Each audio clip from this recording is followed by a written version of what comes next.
আপনি ওই পরিমাণ মেহনত করবেন যে পরিমাণ মেহনত করলে আরশে আজিমের মালিক বলবে, বান্দা, আমার বান্দাদেরকে আমার দিকে ফিরাবার জন্য তুমি কি তোমার জান দিয়া ফেলবা? ওই পরিমাণ বলবে। নবীকে আল্লাহ বলে নাই এ কথা যে বন্ধু আপনি কি মরে যাবেন? আরে আপনি কি জীবন দিয়ে ফেলবেন?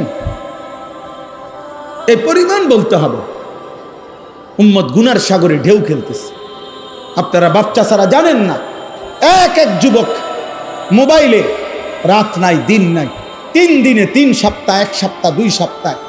আপনাদের কেউ যদি আজকে 30 বছর এখনকার বয়স যাদের 60, এই বাচ্চা ছাড়া আপনারাও যদি এমন কেউ থাকে যে গত 40 বছরে হয়তো উনি সবসময় টেলিভিশন দেখছে, এই 40 বছরে আপনি টেলিভিশনে যত নাটক সিনেমা না দেখছেন, ওই 4 দিনে তার চাইতে বেশি মহিলার ছবি দেখে খেলাইছে। হিসাব বোঝেন নাই?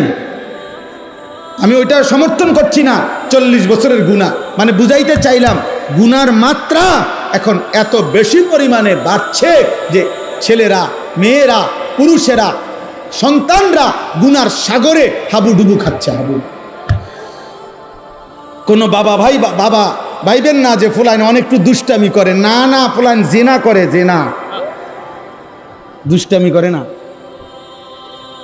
আপনি এটা কইেন না যে বাচ্চা পাড়ায় মানুষ একটু দুষ্টামি করে না,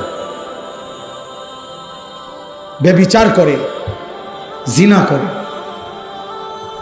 12 বছরের, 14 বছরের, 13 বছরের ছেলের দাপটে ঢাকা শহরে অসংখ্য কিশোর বাচ্চা, 12-14 বছরের ছেলে সরাসরি কিশোর গ্যাং সাফাতি দিয়া কোবায় মানুষ, বয়স 14। তার আতঙ্কে পুরা মহল্লা কাঁপে। কিশোর গ্যাং, কিশোর মানেই তো লোক 15-র নিচে।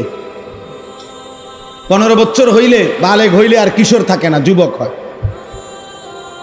আল্লাহ আমাদেরকে হেফাজত করেন।